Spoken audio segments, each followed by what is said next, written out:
Well, hello friends and welcome back to the channel. I was writing this morning about how cut flowers for sale must be perfect because the person buying them looks closely at them, and for them to have value they must A, be very, very beautiful, but B, last for 5 or more days. And I said that this is unlike the sort of arrangements that one would get in a Dutch 17th century still life. The word still life means natural morte, so nature dead, which is really what floristry is. We go out there and we cut bits of the garden and bring them in and put them in something and make an arrangement. But they're compost. The minute you cut them, they're compost. You're just, the amount of time they spend in the bowl is just putting off the inevitable. And that is where the still life idea is a metaphor for, it's a philosophical look at, beauty is beauty, but we all die in the end, which is why those Dutch 17th century still lives often have a skull, just in case you couldn't cope with anything more subtle, to remind us that we're going to die. Anyway, I thought it'd be fun for me, and also I have a client who doesn't always look for perfect flowers but likes the story in an arrangement. So I'm going to make something for number 1 Bruton this afternoon, and I'm going to use all sorts of meaningful pieces. So it's not going to be heavy, it's going to be very light, it's going to be made really for me, for my pleasure, and I hope the pleasure of the people staying at the hotel. The idea of something like this is it's like a salt mandala, ephemeral art which can be admired for a short period of time as the leaves crisp up, the berries drop, the seed heads pop. So the idea is that there's new life and death. The circle of life is represented in a piece of floristry which one could paint as a Dutch 17th, could imagine as a Dutch 17th century piece of art. Anyway, I'm getting all artistic. Come with me, we'll go and see what I've got in the garden. I'm going to cut the unusual, the weird, the bent, the curious, the soggy, the storytelling. We're going to tell story with flowers and leaves and twigs. We're not doing perfect bunches of flowers, not this afternoon. Anyway, and if you're new to the channel, you're very welcome. Please do subscribe, press the bell icon, and we'll tell you when we've got more clips coming up. And if any of the tips and tricks I give you along the way are useful, you can always buy me a coffee, or better still, join my club. The links to coffee buying and club membership are in the blurb to all my clips. There's a fly going on my head. Anyway, come on, let's go cutting. Right, I'm really looking for end of season colour to go with my foliage that I'm going to cut as a contrast. So I wouldn't normally cut this, but this is this lovely Salvia Hadspen, and so long as my dear husband doesn't notice that I've cut a few stems, I think they'd be fantastic for a sweep of arabesque and colour in my Dutch 17th century still life inspired piece. And look, oh look, my family are very keen picker-uppers of skulls on walks. Don't ask me why. So we might make use of that prop as we go. There's quite a lot of colour in this sheltered spot by the back door. For 30 stem challenge material, I always recommend the pots outside the back door. These lovely leaves of the scented pelargoniums smell delicious. I've never cut them really for the flowers, although they're there. It's the leaves which are great. So we'll have some of those. And I'm just going to say yes to this wonderful red salvia. I wonder if it'll, no, it won't focus. Look at that colour, isn't that fantastic? Again, not normally something I cut masses of, but this is for fun for me and for a client who trusts me to do what I like. So let's have these. And I could cut some of this Amistad, but I'm not going to. And the reason I'm not is it's very dark. It's okay outside, but inside it tends to be so dark. It's as though I've got very heavy, sort of very heavy black something in my arrangement, and it doesn't really work. Look at the amount of wildlife working this Amistad on the 25th or 26th of October, whatever the day is. The rosemary is flowering, and in floristry parlance, rosemary is always for remembrance. So if we're making a natural morte in the spirit of the Dutch 17th century, then this is a good joke, isn't it? Because it's living, but in memory of the dead, kind of. You know what I mean. In the language of flowers, honeysuckle means constant devotion. So we could have some language of flowers with our natural morte too, and have a little honeysuckle. There's only a little bit of flower here. It is the end of October, but let's use it. And ivy, of which is humming with bees and butterflies, and the end of the season up there, means fidelity. So we can use those, but that's not really the story we're telling. We're not doing a wedding arrangement, but just so you know, ivy means fidelity, and honeysuckle, constant devotion. And look, there's a ladybird on the honeysuckle. That would be very good in our arrangement. I don't know. Oh look, there are lots of them. Once you get your eye in, you see them all over the place. Not sure I want to take these to the #1 Bruton, but they'd make a good part of the picture of the story. Animal life is always good in a Dutch 17th century still life. Can you see the amount of life on this ivy? If you can have a little spot of ivy and let it flower in the autumn, it will be like this. It will be a feast for all the invertebrates in your garden to fill up with before they overwinter somewhere. This is astonishing amount of activity. There are wasps and flies and bees and butterflies.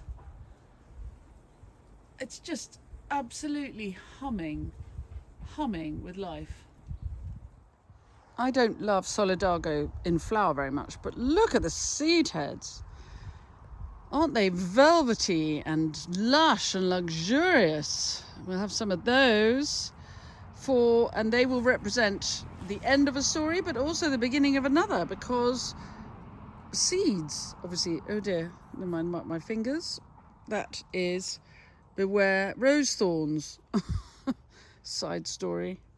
There we are. Have some of those. And the leaves are more or less off the mountain ash. But look at the berries. We have to not take very many. Luckily we're storytelling, so you don't need much. You just need a flash of something, like the curl of orange and the hand-painted de Gournay wallpaper. Just a tiny little lift, which these gorgeous red berries will give, along with the curling foliages. So it doesn't look much, but you wait till I use just one little spit of this in my arrangement. And I think we need the snail, don't we? This is on the winter flowering honeysuckle. I'll have to take it straight back to the studio for fear of it falling off. Now, oak for strength. I'm beginning to colour up a little bit too. No acorns, annoyingly. I think the The squirrels have had them all. Oh well, supper for somebody. Loving the crunchy seed heads on this Physocarpus and the way that the leaves are shriveling and finishing in very nature morte fashion. Oh yes. And of course, whole bunches of apples, whole branches of apples are fantastic in this kind of arrangement, representing fecundity and food. It's all about the circle of life. There are plenty. I may have one to eat as I pass by. We'll see what we can find of the very, very last roses. Oh, the scent at the end of October. There are very few, so there will be one or two or three maybe, and they will not be matchy-matchy, and they certainly won't last. These are definitely nature morte. Very Dutch 17th century still life to have something like this Veronicastrum in flower, and the seed heads, the past, the future, newborn and dying. It's all about the story of the cycle of life. It's all about don't be too proud, don't be too happy, because we all die in the end. But some of us can be proud and happy because we don't mind that. It's a relief. The pressure's off if we go round and round and round, dust to dust, ashes to ashes. I'm getting very purple and dramatic. Ooh, look, a couple of stems of geum. Not by any means commercial quantities, but just enough for this one arrangement. I'll have these, I think. And the gorgeous foliage of Persicaria red dragon with its lovely little flowers. On it goes. So I'm not going to say no to this because look at the colour. I mean, that's just amazing. Look, a bit weathered, but flowering nigella. I'm not going to say no to those. And look at the foliage on the swan-neck veronicas. Definitely say yes to them. And last but not least, where my Euonymus japonica is reverting, the reverted stems are flowering, and you see how closely related they are to the European spindle. Very similar berries. And in order to keep the variegation, I'm going to cut out these stems with fruit and use them in my floristry. Right, quite dramatic Vermeer light, very Dutch 17th century. So here's my bowl. You've seen all the material I have cut. So I'm going to put you on the whizzy whizzy, as those who know me well know, and then we'll have a look when I've finished, and you'll see whether we've made something that's worthy of a Dutch 17th century still life. Wish me luck.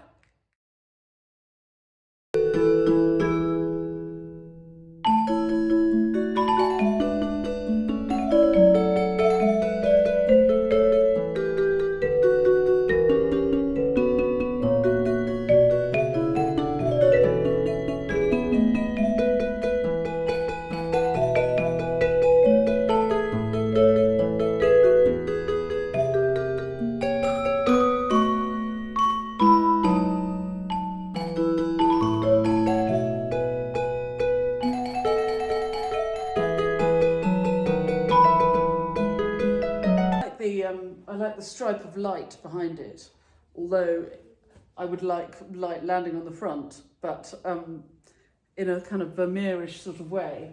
I could move it backwards.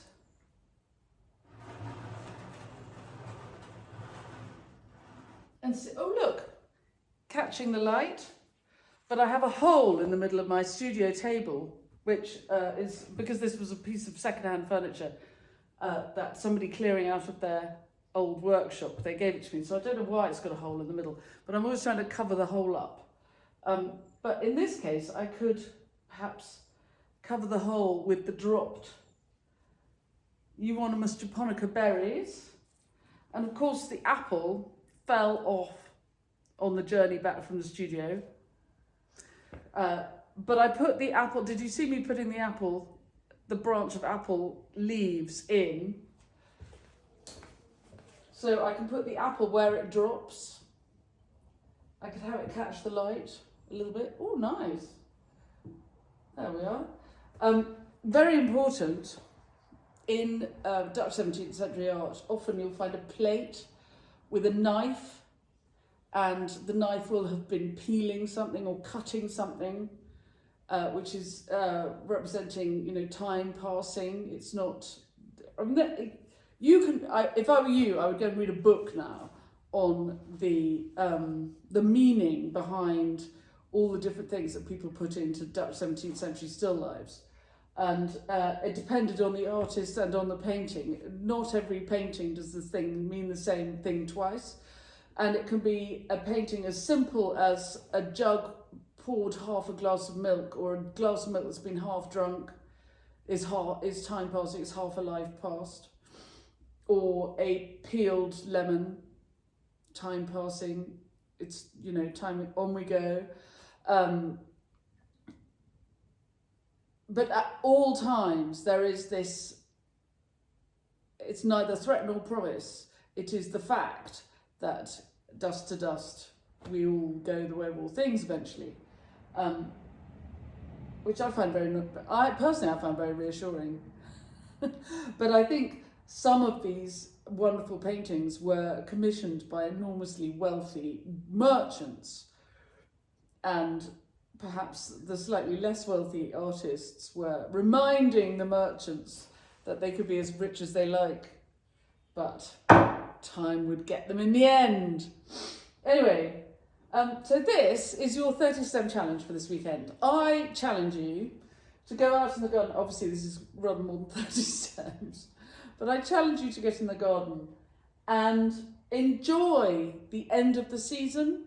Look for bletted berries. My berries on my mountain ash, they too didn't last the journey very well. But they are very bletted. They are anything but perfect. Bletted is when the weather's got them and they're sort of squishy and horrible. So go out in the garden and find imperfection and make something with it. Find proof that the season is finished, that the year turns, that everything dies back, ready to be reborn in the spring. And make yourself something to enjoy on your kitchen table. It does not have to be perfect. I'm trying to remember what the snail was on when I cut it. Because the snail is in here somewhere, alive. I can't even remember. I completely got overexcited. Was it on a single branch of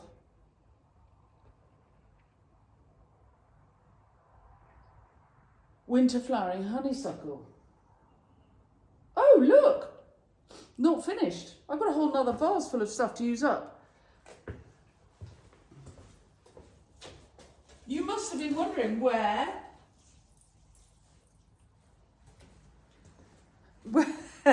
all these bits and pieces had gone to. Right, I'll put you back on the whizzy busy and do it again. Oh no, I won't. I'll just put them in. Enough of this whizzing malarkey. So,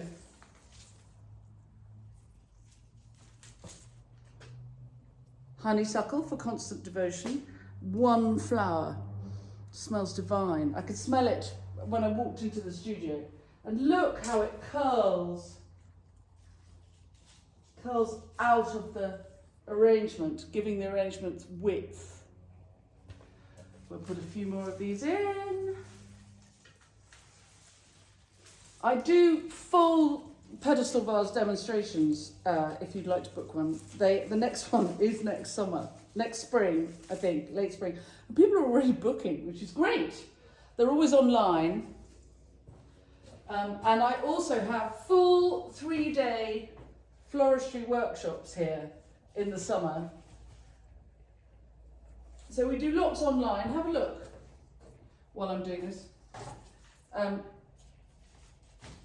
lots online, but also lots here at the farm. So if you're in the UK and fancy a day of your dreams, being set loose in my garden, cutting anything you like and making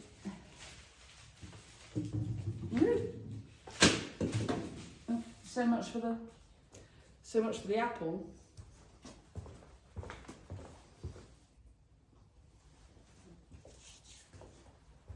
I'll have that for my tea. Yes, if you fancy a day, 2 or 3 days, having a real rave up. Ah, here we are.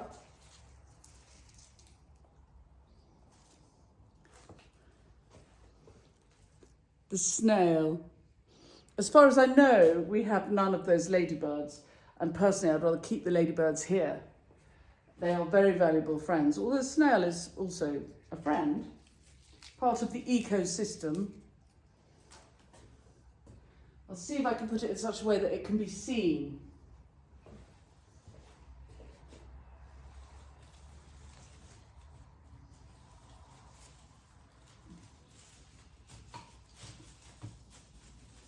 So I have a full pedestal vase demonstration that you can join in with. But I will give you a top tip now. When you've made a piece like this, especially when it's got quite a lot of material in it, run your hands around it when it's finished to make sure that all the stems are in the vase and haven't felt as though you're putting them in the vase, but actually they're not in. You need them to be in the water. I'm going to have this pink going this way.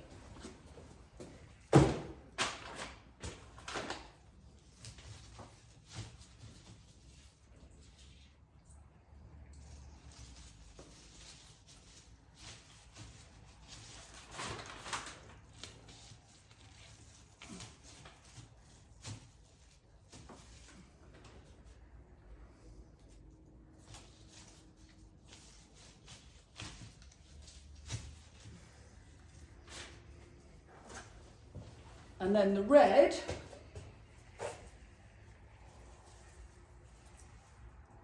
look, I got a seed head of the pink.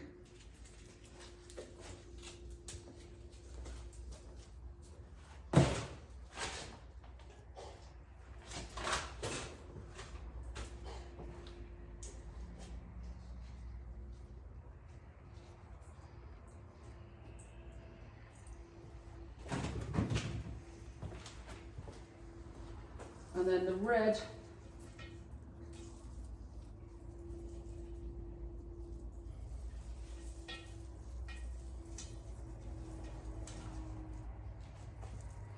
it's such great colour, isn't it? The red we'll put over here, behind the pale pink roses.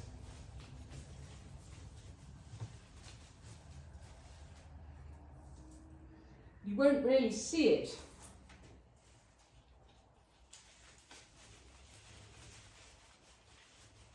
You'll just have a feel of it.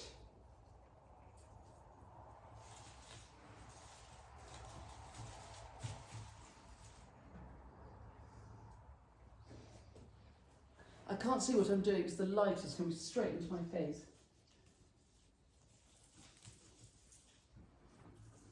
Oh, thank you.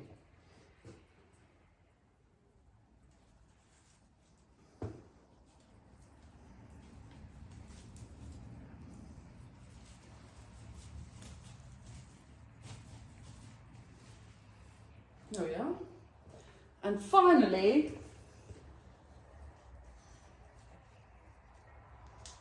two pieces of scented pelargonium.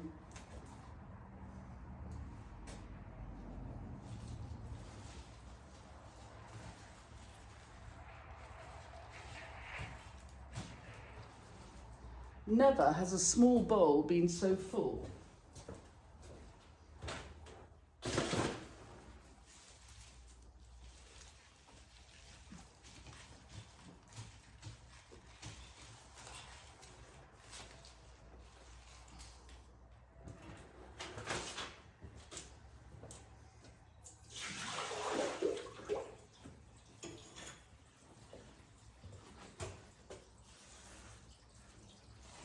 we'll leave the dropped berries. We leave the scissors, the sharp edge, the danger. But we'll clear away a lot of the mess so that the ones that we leave, we know we've done on purpose. Otherwise it just looks as though it's untidy.